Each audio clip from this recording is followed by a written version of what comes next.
হরে কৃষ্ণা, রাধে রাধে। আমি এই ভিডিওতে কোনো গীতার কথা বলবো না বা কোনো মহান আত্মার কথা বলবো না। আমি নিজের কথা সম্পূর্ণ বলবো যে মানুষের বর্তমান সময় যা পড়েছে,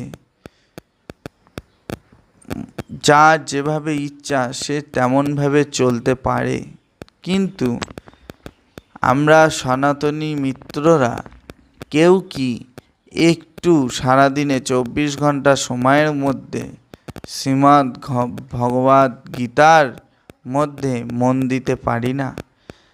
10 মিনিট দেওয়া যায় না বা আধা ঘন্টা সময় কি দেওয়া যায় না?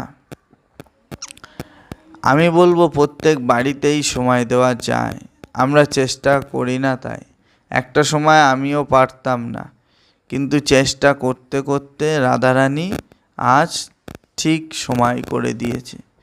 তাই আপনাদের সকলের কাছে হাত জোর করে আমার নিবেদন যে আপনারাও বাড়িতে সারাদিনের মধ্যে আপনাদের সুবিধা মতন একটু ভগবদ গীতা পাঠ করুন এবং সকলকে শোনান। হরে কৃষ্ণা।